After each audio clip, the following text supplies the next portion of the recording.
आज हम लोग अध्याय 5 वृत्त एवं उसके अवयव के अंतर्गत, ठीक है, इसके बारे में अध्ययन करेंगे, वृत्त के बारे में अध्ययन करेंगे, ठीक है।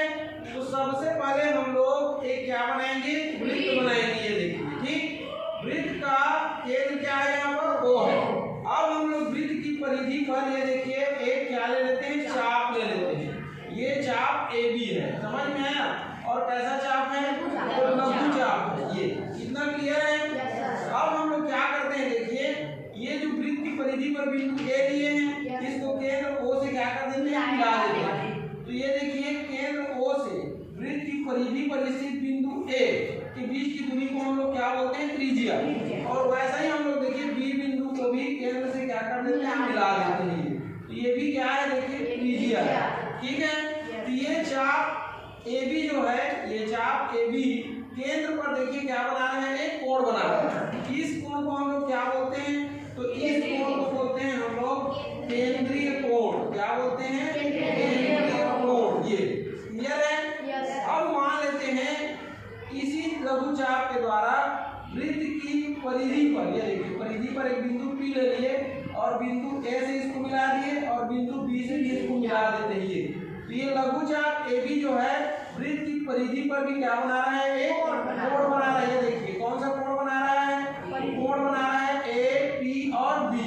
तो ये परिधि का कोण है, इसका कोण है, ये परिधि का कोण, ये परिधि का कोण है, ये या परिधि पर बना कोण है। क्लियर है। अब देखिए एक ही चाप के द्वारा दो कोण बनाए गए, एक केंद्र पर बनाया गया और एक वृत्त के परिधि पर बनाया गया, ठीक है। तो यदि हम ये दोनों कोणों में संबंध को देखें तो ये केंद्रीय कोण क्या होता है, दुगना होता है, किसका, ये परिधि के कोण का, ठीक है। अगर देखिए इसका मान 40 अंश है, ये कितना अंश है, 40, तो इसका मान कितना होगा, 80 अंश होगा, ठीक है। तो अगर एक ही चाप के द्वारा वृत्त के केंद्र पर और परिधि पर कोण बनाया जाए तो ये केंद्रीय कोण का मान क्या होता है, दुगना होता है, किसका, परिधि पर बने कोण के मान का। क्लियर है। तो ये एक प्रमेय है, ठीक है। अब देखिए एक दूसरा प्रमेय देखते हैं, एक दूसरा वृत्त बनाते हैं। ये देखिए ये बना लिए। अब इसका केंद्र देखिए O है और हम लोग एक केंद्र O से होकर जाता हुआ व्यास खींच दिए। देखिए AOB क्या है, व्यास। अब हम लोग आधे वृत्त में ये ऊपर का देखिए क्या है, आधा वृत्त है। तो आधे वृत्त की परिधि पर एक बिंदु क्या ले लिए, P ले लिए और इस बिंदु P को बिंदु A से ये और बिंदु B से क्या कर दिया, हमने मिला दिया। समझ में आया। तो इस कोण को देखिए, ये वाले कोण को, कोण P को, ये कैसा कोण है, तो ये जो है आधे वृत्त में बना हुआ कोण है। समझ में आया। तो हमेशा याद रखना आधे वृत्त का कोण क्या होता है, समकोण होता है। तो इसका मान कितना होगा, 90 अंश होगा। ये समकोण नहीं हो सकता क्योंकि ये न्यून कोण है और ये भी समकोण नहीं हो सकता क्योंकि ये न्यून कोण है। आया समझ में। तो ये देखिए तीसरा कोण बन गया, कौन सा, APB।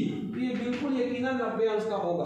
तो ये भी एक प्रमेय है कि अर्धवृत्त में बना कोण क्या होता है, समकोण होता है। समझ में आया। ये दूसरा प्रमेय है आपका।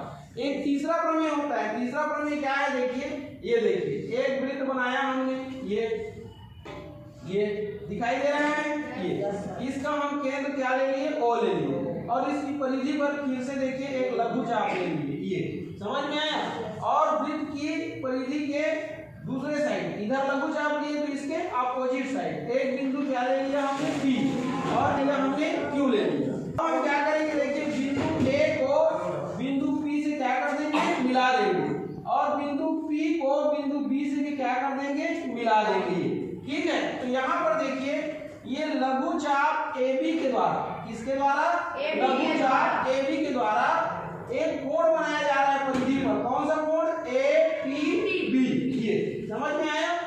और यदि हम देखिए ये Q बिंदु को किससे मिला दे, B से मिला दे और Q बिंदु को किससे मिला दे, A से मिला दे, तो इसी लघु चाप के द्वारा देखिए एक अन्य कोण बनाया जा रहा है। कौन सा कोण बनाया जा रहा है, देखिए ये कोण बनाया जा रहा है AQ और B। तो ये देखिए एक ही चाप AB के द्वारा, है कि नहीं है, दो कोण बनाए गए। कौन कौन सा, APB और कौन सा, AQB। समझ में आया। तो यदि एक ही चाप के द्वारा, समझ रहे हो, वृत्त के परिधि पर एक ही कोण दो कोण कैसे होंगे, बराबर होंगे। समझ में आया? क्यों बराबर होंगे? क्योंकि ये एक ही कोण के एक ही लघुचाप द्वारा बनाए गए कोण है। समझ में आया? या इसको बोल सकते हैं एक ही चाप के द्वारा बनाया गया एक ही कोण के कोण है, या एक ही अवधा के कोण है, इसलिए दोनों कैसे होंगे, बराबर होंगे। क्लियर है? मान लो ये 40 अंश का है तो ये भी कितने का होगा, 40 अंश का होगा।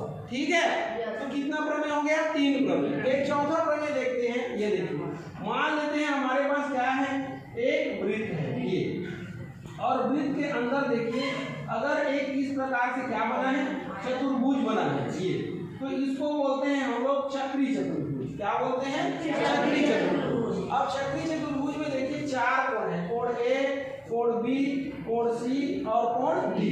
तो यहाँ पर याद रखना कोण ए और कोण सी ये सम्मुख कोण है, इसलिए ये दोनों को जोड़ोगे तो इसका मान कितना होगा, 180 है।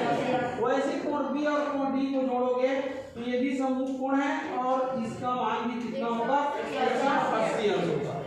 समझ में आया?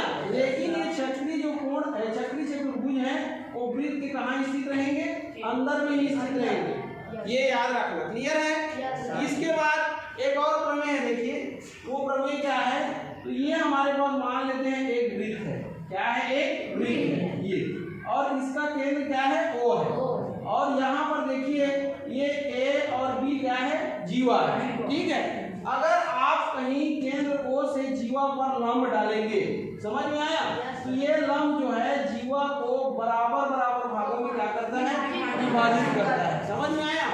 और यहाँ पर बनने वाला कोण कैसा होता है, 90-90 होता है। क्लियर है? तो यहाँ पर देखिए ए एम ये बराबर हो जाएगा इसका बी एम, ये समझ में आया, और ओ एम, ये ओ एम लंब है, किस पर लंब है, जीवा ए बी पर, ये किस पर लंब है, जीवा ए बी पर। और यदि आप केंद्र ओ को बिंदु ए से मिला देते हैं, ये देखिए ये समझ में आया, तो यहाँ पर ए एम ओ, ये त्रिभुज ए एम ओ एक समकोण त्रिभुज है। कैसा त्रिभुज है, समकोण ये त्रिभुज है ये। क्लियर है?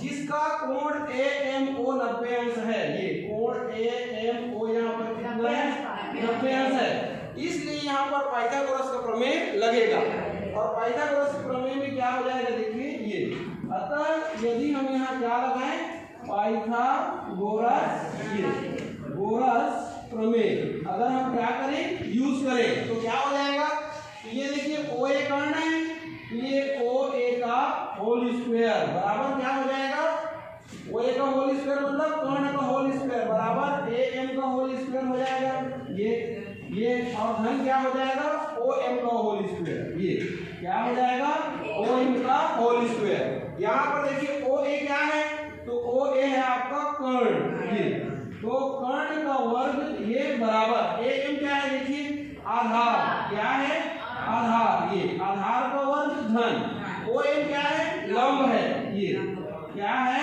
लंब है। तो ये देखिए पाइथागोरस के प्रमेय में क्या होता है, कर्ण का वर्ग जो है आधार के वर्ग और लंब के वर्ग के योग की क्या होता है, बराबर होता है। क्लियर है? तो ऐसे आपको क्या करना है, पाइथागोरस प्रमेय को लिखना है यदि समकोण त्रिभुज है तो। ठीक है, तो यहाँ पर देखिए कितना प्रमेय हुआ, 1 2 3 4 5। तो यदि ये पांचों प्रमेय आपको पता है तभी आप जो है वृत्त एवं उसके अवयव को समझ सकते हैं। ठीक है, अदरवाइज आपको परेशानी होगी। ठीक।